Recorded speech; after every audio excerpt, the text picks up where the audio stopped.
fans, wherever you may be, welcome back for another edition of the Seahawks Playbook podcast. Join your host, Phil Alvstad, and co-host, sports writer and football analyst Keith Myers, as we talk Seahawks football.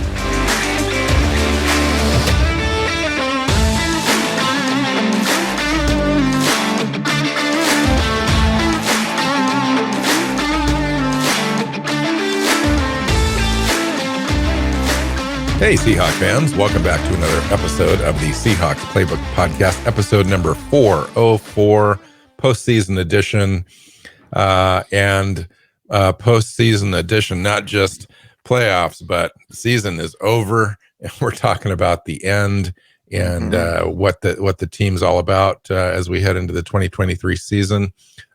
Keith is joining me as usual, co-host Keith Myers. Welcome in. Yeah, you know, it's sad to see this season end. It's a fun year. The Seahawks did way better than anyone ever imagined. Made it to the playoffs, but it came to an end. It came to an end in fairly predictable fashion. We knew this team wasn't good enough to make a deep run into the playoffs, but the fact that they got there was fun and surprising, and we'll take it. Yeah, absolutely. I mean, that's basically the kind of show that we're going to have today, is kind of put everything in perspective, really. You know, when you take a look at this game against the 49ers, and we will a little bit, Seahawks lose 41-23, but we were ahead by 1 point at halftime, 17-16. I thought we played a great first half after, you know, the nerves settled. I thought that the offense settled in, Gino settled in, and we played well. Defense played well. 17-16. The first half showed really what this team needed to do to overcome the 49ers, who, let's face it, they're just a better, more talented team right now. And they needed to play a wide margin. They needed to play mistake-free football. They needed to not get themselves in trouble with penalties. They needed to not turn the ball over. They needed to make some big plays, right? They needed to connect on some of those deep passes, and that's what they need. That's what they did. You know, they made just enough plays to do things well, and they hit on that big play to lock it. They didn't turn the ball over, didn't get penalties, and they went leading 17-16, as you said. But in the second half, you know, they didn't do those things. Lots of penalties, lots of turnovers. And when you do that to a better team, you're going to get hosed. And they got waxed by a better football team. Yeah, interesting. 25 unanswered points in the second half. The pivotal play was, you know, after halftime, they got the ball and they went down and scored right away. But we were only down 6 at the end of the third quarter. 2 minutes and 31 seconds left, to be exact, in the third quarter, and we were on San Francisco's 19-yard line, and we were going to go score again. And Geno Smith dropped back to throw. Charles Omenihu came in, stripped the ball. Bosa recovered, and that was the beginning of the end, because they went down, marched down, and scored right away, and we just couldn't stop anything that they were doing. They went on and scored an additional, 17 points after that. And it was kind of crazy. And Purdy was nearly perfect. I really kind of admired the kid, actually, as I was watching this really game. Well. Yeah, I went 18 for 30, 332 yards, 4 total touchdowns, 9 of 11, 185 yards, and 2 passing touchdowns, and a rushing score after halftime.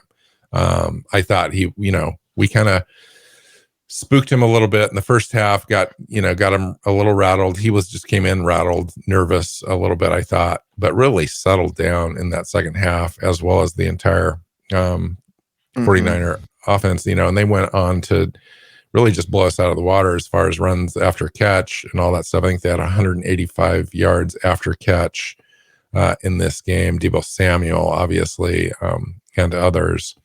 And the Seahawks just aren't good. After that, we ranked 31st in the NFL in yards after catch allowed. This defense did. Yeah. And they took full advantage. So you just look at the second half drives, right? 49ers scored a touchdown, Seahawks fumble, 49ers score a touchdown, Seahawks Geno throws an interception. 49ers score a touchdown. Right? That's how the second half started. Is they got 3 touchdowns, we had 2 turnovers and then a punt. Then they got a field goal, and then finally our offense decided to wake up and do something with under 2 minutes left in the game. DK gets his second touchdown of the game, and yeah, I mean that just is the nature of this. They just were the better football team. It's interesting too, because it's a unique opportunity to face a team 3 times. And, we were outscored 89-43 in 3 games this season by this team. And on both sides of the ball, it really helped illustrate just how far away we are from really being in contention, because that's what the 49ers are. They had a great record. The NFC is kind of wide open for them. The way that they're playing now, I think they can beat anybody. They're the winners of 11 in a row. Mm-hmm. It shows the gap on both sides of the ball when you play a team 3 times and you're not even close really in any of those games. Of them. Yeah. And so it helps to illustrate where our priorities need to be, I think, in the off season. And I think that's part of the conversation that we'll have today and for the weeks to come in the off season as we progress towards the Senior Bowl and the Combine and free agency and the NFL Draft. In our conversations, it'll tie back to these things, the way that the Seahawks perform. Now, let's talk about expectations. I think it's interesting because when you break down this season, obviously you got to have some perspective. It's really you can get tied into, well, they performed really poorly in this last game. Seahawks are crap. Pete Carroll needs to go. Geno Smith isn't the answer, etc. I can't. No. This was a team that was they're rebuilding. They traded away their franchise quarterback. They released the guy who's arguably the best defensive player in franchise history. Yes. They were turning the corner, right? They were turning things over. They let guys like DJ Reed walk, who, let's face it, would have been very useful to have this year. He had a fantastic year in New York, and he was the 13th ranked cornerback in the NFL. Yeah, not surprising. But this was their roster in turnover. This is the beginning of a rebuild. And what happened? They won 9 games and made the playoffs in the middle of at the beginning of a rebuild. Year 1 of a major rebuild. When you jettison your franchise quarterback and your best player on defense, et cetera. And your entire defensive coaching staff. And you go in knowing that, you're going to have a lot of young players. You played a lot of young players. You literally committed to, playing 6 rookies, either starting or extensive playing time. And you still had the season that you did, 9 wins, 9-8. Geno Smith had a breakout year, obviously. We incorporated all those players into our team, and they all played well, which is a great opportunity for this team to build on. And this is a critical offseason. I can't even emphasize that enough. But that's the perspective, really.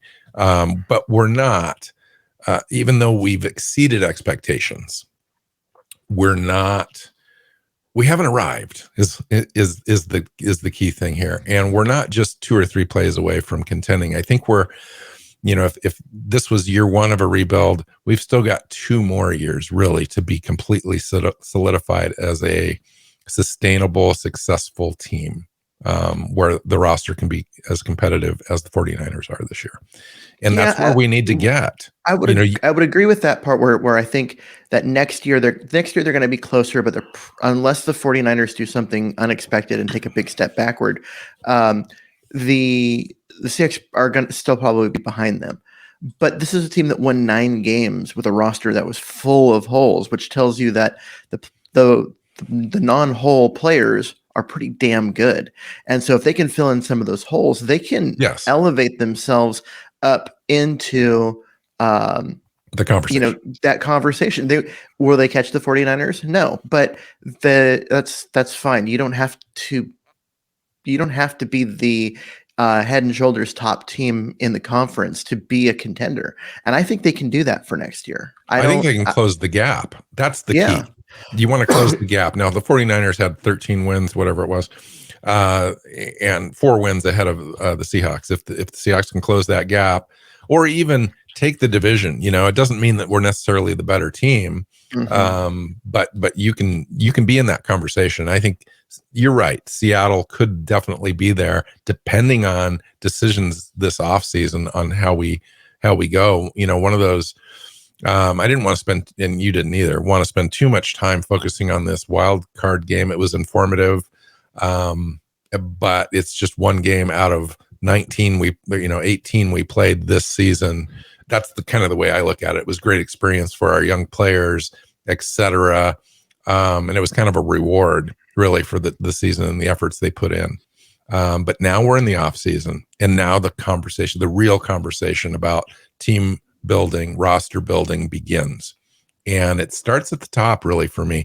A couple of things at the top.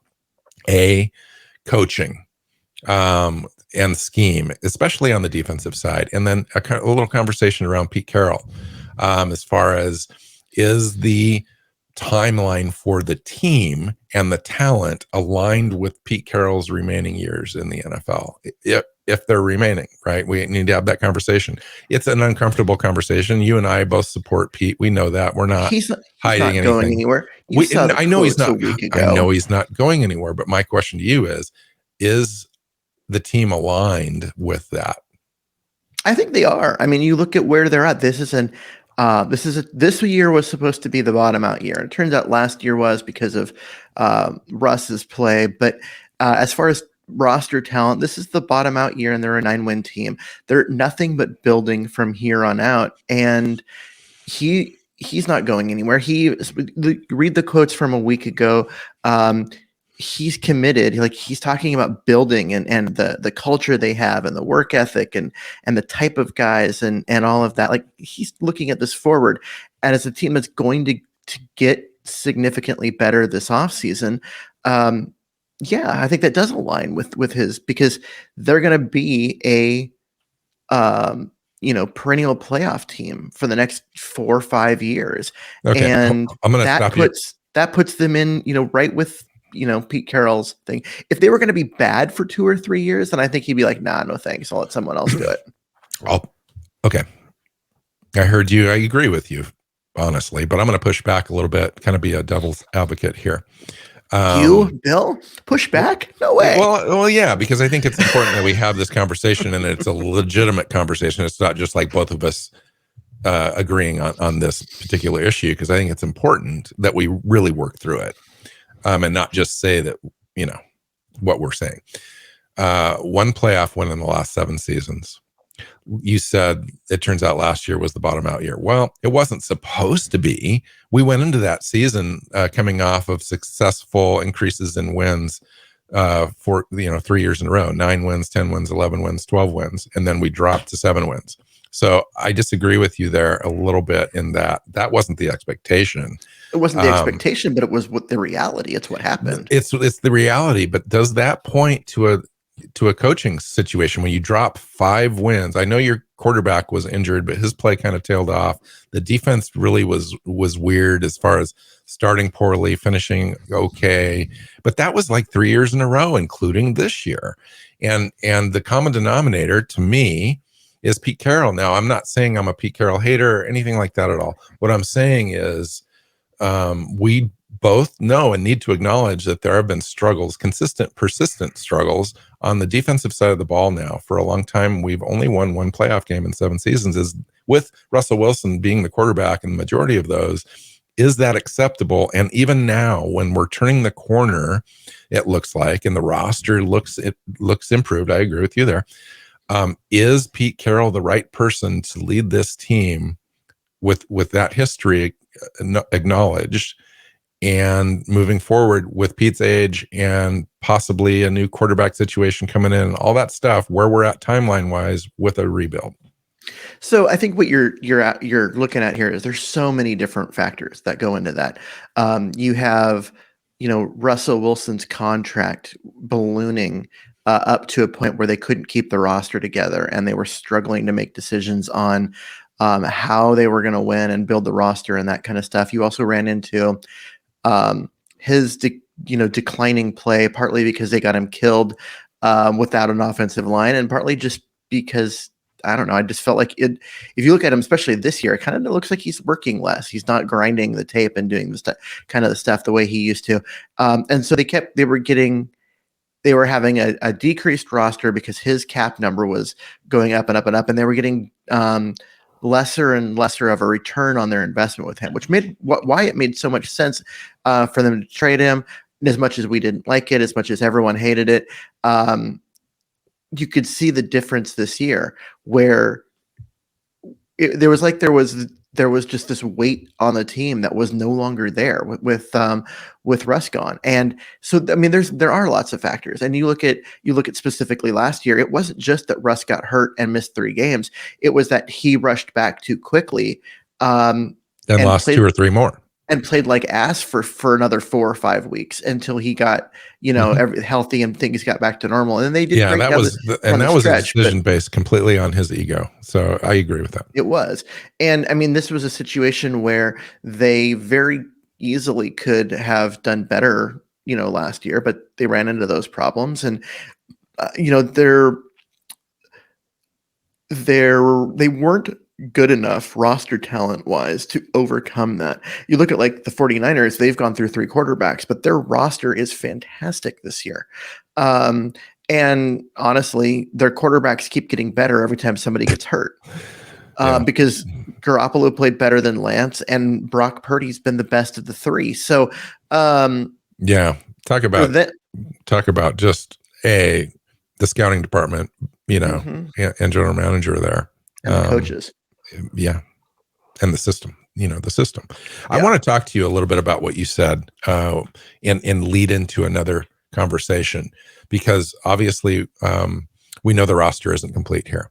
Upgrades are needed at a number of different positions, both on offense and defense. We've talked about the trenches. We've talked about offensive center, guard, upgrade, maybe number 3 wide receiver, especially with Lockett getting a little older. You kind of want a guy that's potentially able to step into that role in the near future, a second dependable running back, etc. And then on the defensive side, we've already talked about it: nose tackle, defensive end, edge, outside linebacker, middle linebacker, potentially safety, possibly a number 2 upgrade at cornerback. I'm just throwing it all out there. It doesn't necessarily mean all those things have to happen, or in what order they happen, free agency or draft or whatever. But this roster is not complete, but it does start with Geno Smith. Mm-hmm. There's a absolutely key decision to be made with Geno Smith at quarterback very soon. Within 2 months at the outside, hopefully before that, where this team needs to decide what they're going to do with Geno Smith.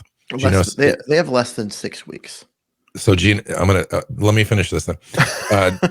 Geno's said he wants to be back. Coaches have said they want to have Geno back, etc. There was a thing came out with Ian Rappaport, came out with a tweet right before the game that said Seahawks are intending to keep Geno at all costs, essentially, or not at all costs, but no matter what, whether they need to use the franchise tag, that's a possibility. Conversely, Brady Henderson came out, ESPN, and said that I've got this thing here. Hold on. Said that the team wants Geno back, but they also believe that there is a number of quarterbacks that could be successful because they feel like they have a quarterback-friendly scheme here in Seattle. And so those things are completely polar opposite. And I don't know who leaked those. The first one, it seems like that a team would leak that, but it doesn't make any sense because it's not helpful for Seattle to pigeonhole themselves into saying that they would invoke the franchise tag during negotiations, especially this early. They don't even know what the market value is really for Geno Smith. And to say that you're going to tag him at 31 point something million dollars at this point in the conversation seems unwise to me. And then the Brady Henderson thing, I agree, because that's sourced saying that they believe that they have a quarterback friendly system, which points to either Drew Lock having an opportunity if Geno can't be re-signed at a reasonable number, or go get somebody in the draft. Or I So mean, we need to figure that out. there's going to be quarterbacks available. Jimmy Garoppolo is guaranteed to be on the market because he is a free agent and has a no tag clause. Trey Lance is probably going to be on the market simply because he's lost his job, and they're going to look to see if they can recoup some. We have the ammo to get that too if we needed to. Yeah. They want to recoup some of that draft capital that they gave up for him.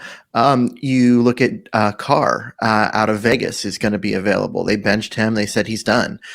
There are players that are going to be available. Marcus Mariota is going to be available, although he didn't really play all that well this year.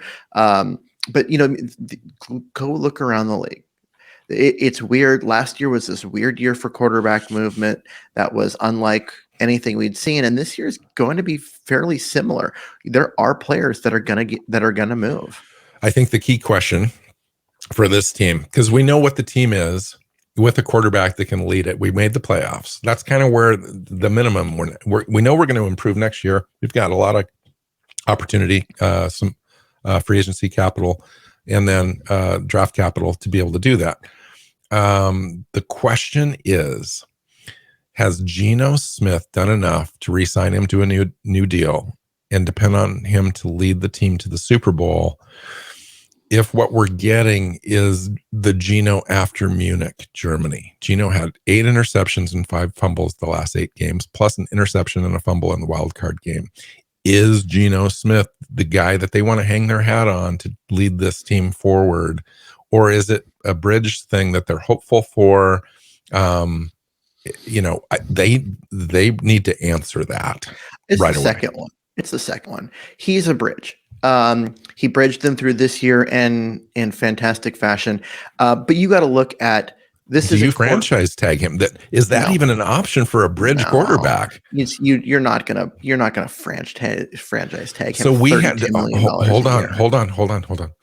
So I want to back up just a half second and remind you of conversations that we had just 4 or 5 weeks ago about Geno Smith potentially getting franchised because the team couldn't afford not to have Geno as a bridge because he knew the system. He played well enough down the stretch. And that was before, things got really rocky in the last 4 or 5 games. And we were kind of in that boat. We both kind of had that conversation. He played surprisingly well in the first half of the year to the point where everybody got excited. But then you look at what he did, as you were saying, the last 8 games, and he has regressed. He's gone back to kind of being the Geno we expected in terms of his inability to keep track of the ball. And yeah, granted, he's still throwing for a lot of yards, but his completion percentage dropped from 78% to 70% over that time, which means it was lower because it had to overcome all the passes before it in order for it to balance out to 70%. His interceptions were up, his touchdowns were down, and his fumbles were a problem too. He regressed into being more of the player that we expected him to be. Still better than what we expected him to be. We got to give him credit for that, but he did come back down to earth. And at this point, I don't believe that you can look at him and his play, especially down the stretch, and say, this is a guy that we can depend on for the next 4 or 5 years, especially at age 33. He's a bridge, and that's about all he is a bridge at this point, because you can, at his age, you can probably get good play out of him for another 2 years.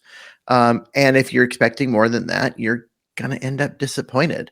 I agree with they have an opportunity to go get a franchise quarterback in this draft because they picked 5th overall, and then bring them along slowly and not rush them in there and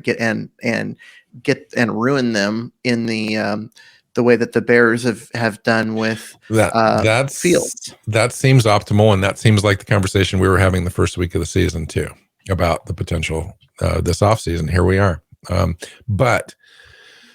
2 things. Let's say the Seahawks feel for some reason like they need Geno Smith, and they're negotiating in the background with Geno. We don't know what the numbers might be. They don't want to lose out on him. They franchise him. What are the implications for that? Let's talk about that.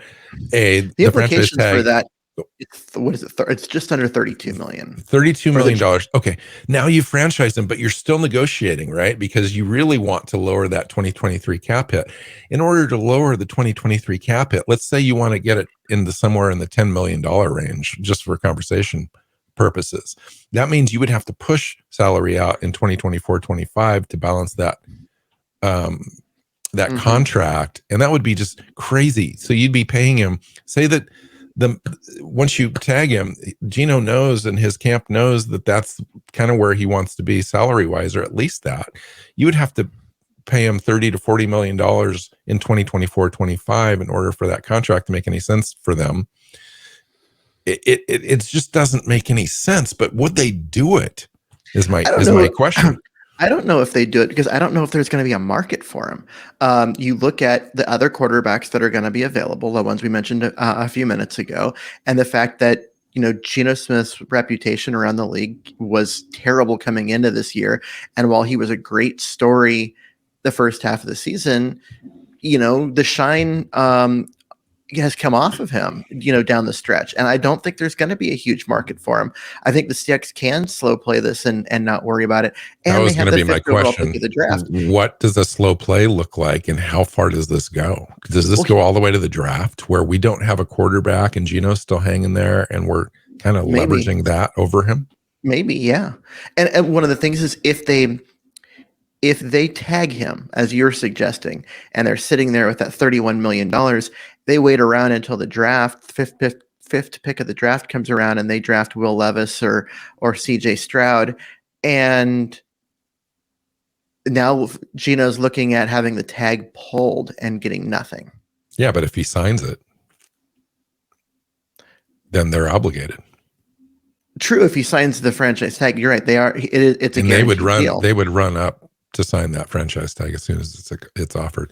I don't agree with that. Here's why I think that they don't do this. And obviously, it seems obvious, but it's maybe not. Maybe it's a little bit more complicated.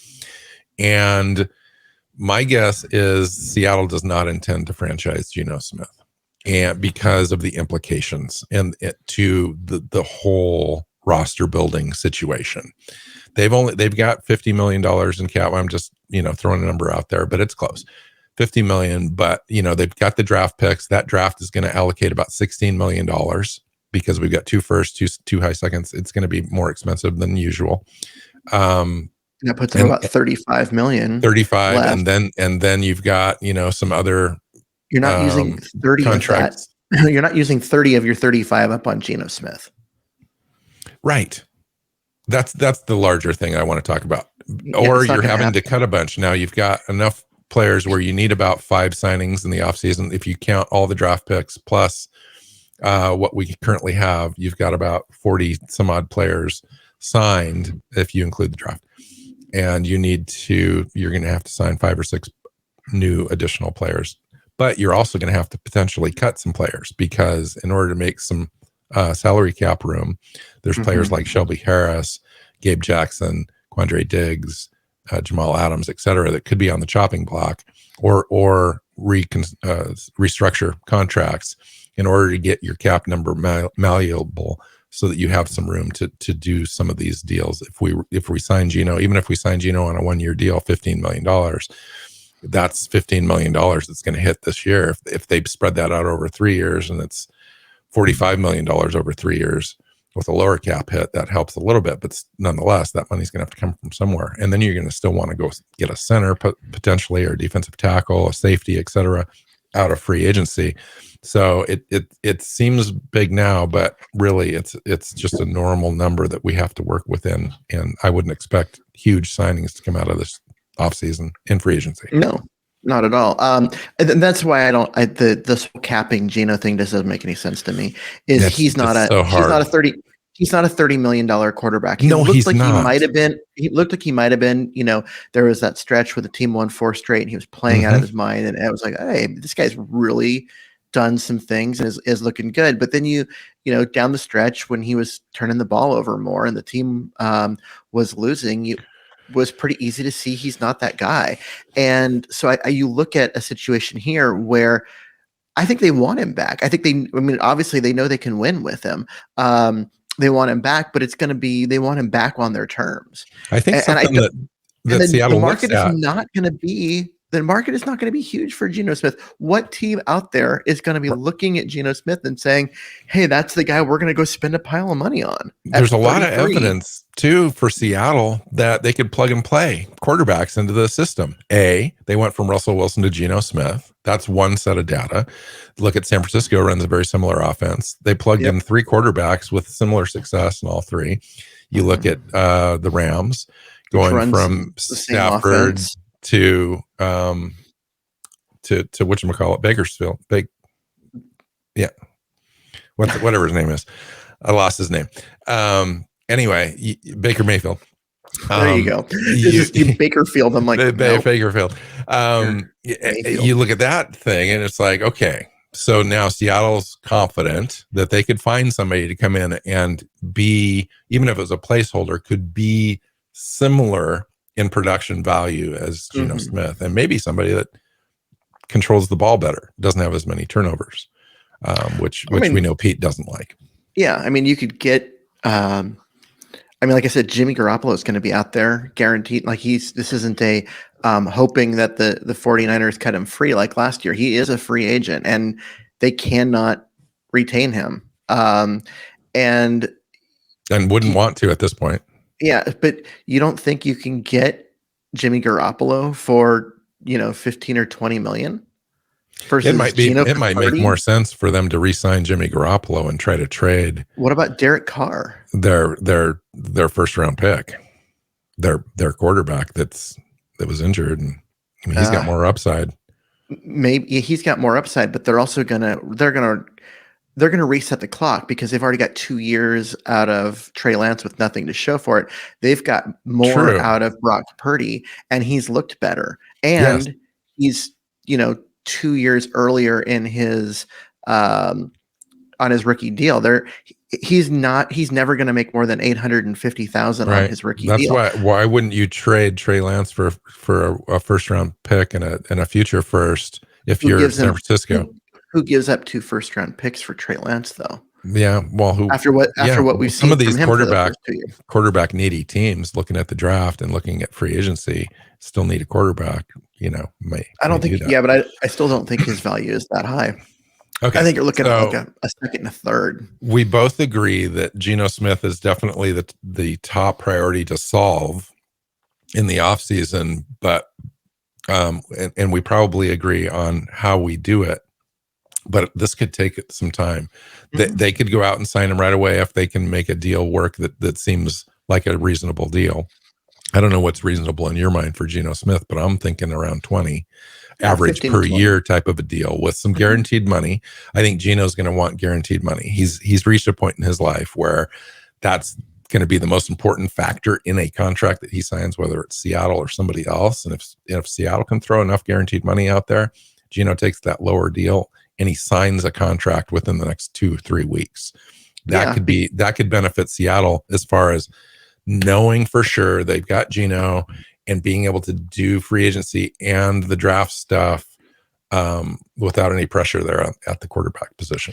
So let's say you sign him to a 3-year deal at $55 million. So it's just under 20 a year, but you set up the first year's cap hit to be about 5. And you do that by taking most of the first year money and just giving it all to him in signing bonus, guaranteeing the salary for it, and setting his contract up in a way where he gets a bunch of money early, but doesn't have the guarantees after that. But he will have already received the money that he wanted as far as guaranteed money. I think Seattle can get out of that contract. And Seattle can get out of that contract. And so sometimes we're really good at evaluating contracts, and sometimes we're off base because we just don't get the market yet. The market hasn't been set. We haven't looked at the needs and so forth of all teams. What if we're just completely off base and Geno's real value based on the market is 30? What does Seattle do? Just let him walk. 30, let him earn 30 from someone else. I'm serious. Like he has been Do you awesome here in Seattle. He's been such a great professional. I love that, but I'm not paying him $30 million. Not so when you don't even take the chance to sign him or franchise tag him and hope to trade him because you're really just you're taking a chance that he would sign that offer and you'd be stuck. So you just yeah, let him walk for nothing. I'd rather let him walk because if somebody's paying him that much, then that means that one of these other quarterbacks is available. If you want a bridge quarterback, if Tennessee, let's say, is going to pay him $30 million to go be theirs, that means Ryan Tannehill's available for 10, and you go get him to be your bridge and draft I a don't think quarterback. that's not realistic, Keith. A quarterback of Ryan Tannehill's ability, let's say he's a 15th ranked quarterback in the league, is going to Did you command see about him? $25 million. Did you see him play this year? It is what it is. I'm just saying the quarterback market is kind of crazy. Okay. Okay. So we know we're going to have conversations around Geno Smith as a lead in to our off season, but what if you looked at this season as a whole, where are we going to have conversations about our own roster, how we evaluate our own roster versus free agency and the draft? A lot of it's going to be on the defensive side of the ball because this is a team that needs help. It needs help at all three levels. You've got to fix the defensive line, nose tackle, and the ends. You've got to fix middle linebacker. With the Cody Barton thing, and then Tanner Muse being a guy that was out there a lot at the end of the year after the Jordan Brooks injury, and you've got to fix. What's going well? I say you got to fix what's going on at safety, but reality, Diggs turned his season around and played better down the stretch. Diggs turned his season around and played better down the stretch, but he's also got an $18 million cap hit next year. Yeah, that's true. And so you have to look at all that situation as far as like what you can get in replacement or somehow reduces his number. Because you do have to answer that. And so I think most of our conversations this offseason that aren't Geno Smith related are going to be about defensive players because the defense was terrible. And they had a few games here and there where they were okay. But even in this playoff game where the defense looked competent for most of the game, they gave up 41 points. And 500 yards. So our next two shows, we are going to do roster evaluation shows. First one's going to be offensive roster evaluation. Second one's going to be defensive roster evaluation. To me, that one's going to be the big one, the one that we're really focused on, because I think in order, and for everyone that's been with us for a number of years, what we do in the off season. We kind of start methodically. We go through our own roster, then we look at the salary cap, then we start evaluating players out there. We go through free agency, etc. So we're kind of in this thing, get into the weeds, which is great. If you like that, stick with us because we'll have some great shows. So we go through the roster evaluations, then we kind of know, okay, what we need to prioritize, etc. What we can get in free agency. What are some of the free agents out there that might be able to plug those holes?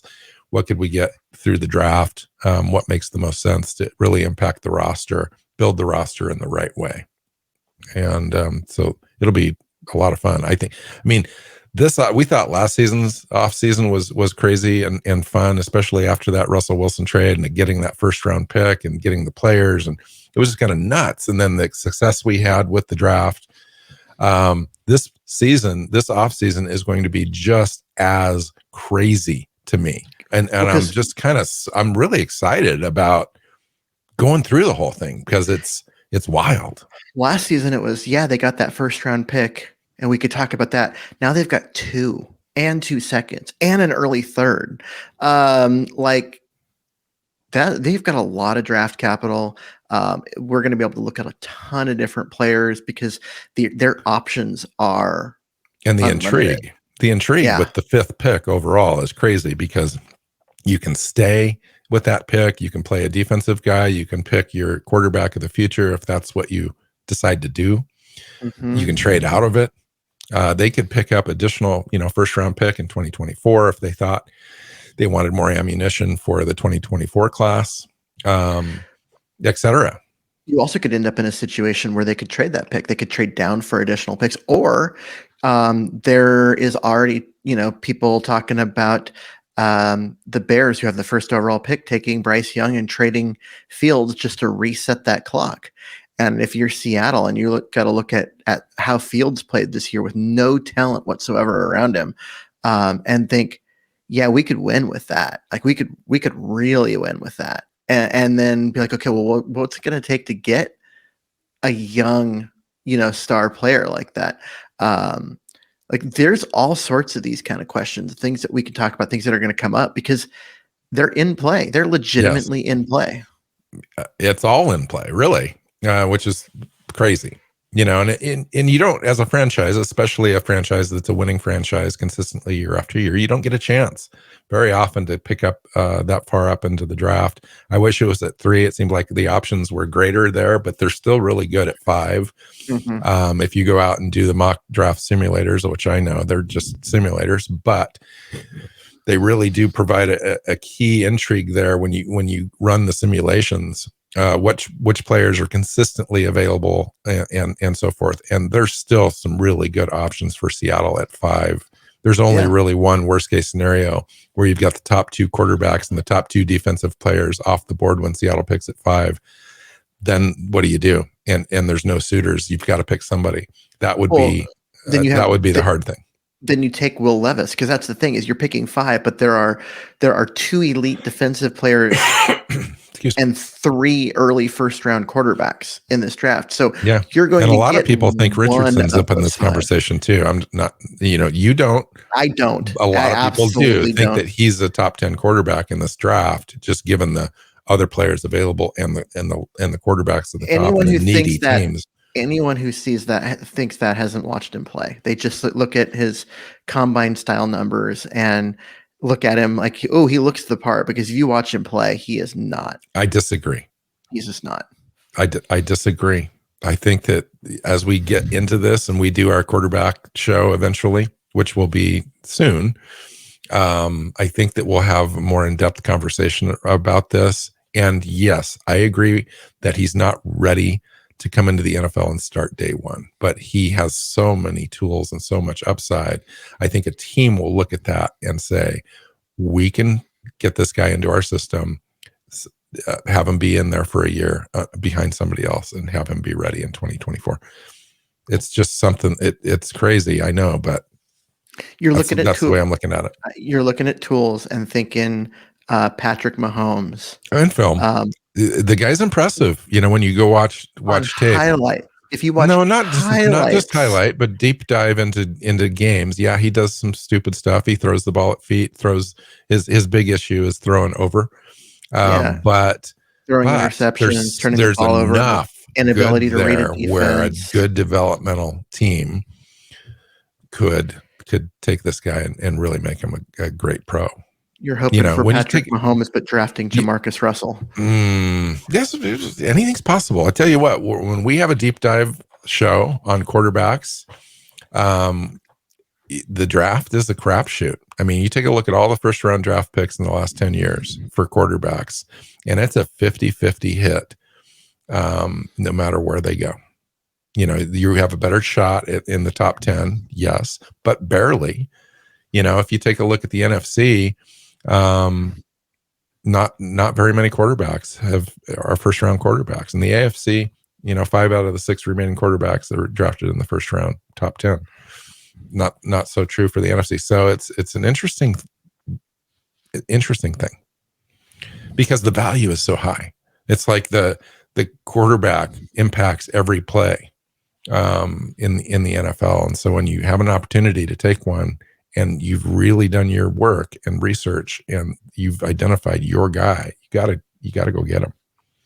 So it'll be a very interesting conversation. Some of the other shows we've got coming up is we're going to do a salary cap show. We're going to do Senior Bowl preview coming up at the end of the month. First practice for the Senior Bowl is January 30th. So that's just right around the corner. and early look at free agency, countdown to the draft series. We're going to go position group by position group throughout the entire draft to evaluate players. And that's always a fun series. That goes all the way up until April as well. Mm-hmm. So anything else? Great season, by the way. It was crazy.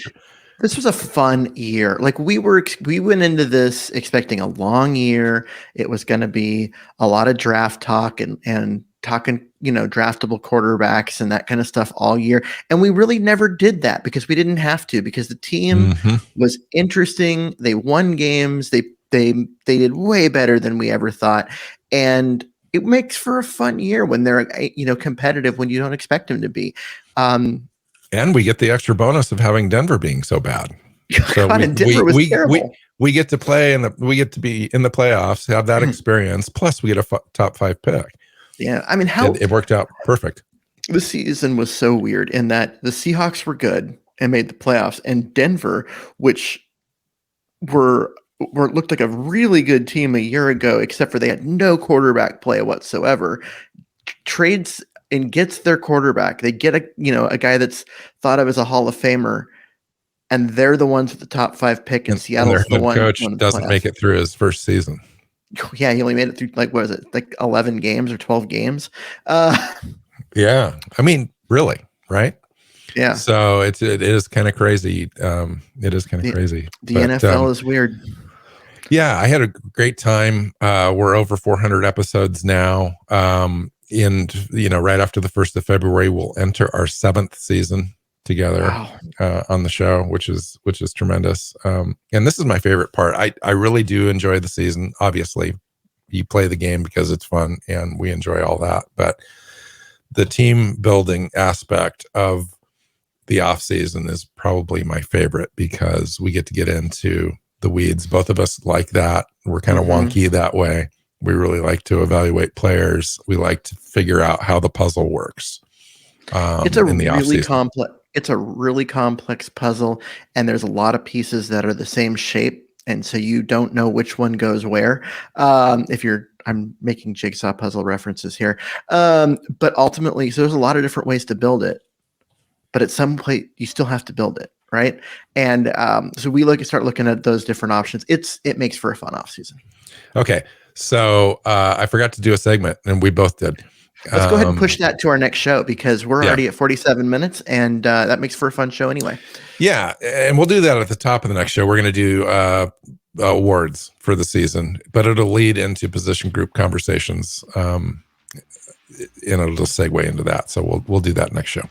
All right. You can find Keith at Myers NFL on Twitter. I am at NWCHawk. The show is at Hawks Playbook. Find us on your favorite podcast platform and YouTube. And when you do, hit that subscribe button. That would be great. We're doing 3 shows a week during the off season. Every topic that you can possibly imagine. So stay with it if you want Seahawks content all year. So until next time, go Hawks. Go Hawks. Seahawks Playbook podcast listeners, thanks for joining us for another edition of the show. You can find us on Twitter. Bill is at NWCHawk, Keith is at Myers NFL, and the show is at Hawks Playbook. You can listen and subscribe to the show at SeahawksPlaybook.com.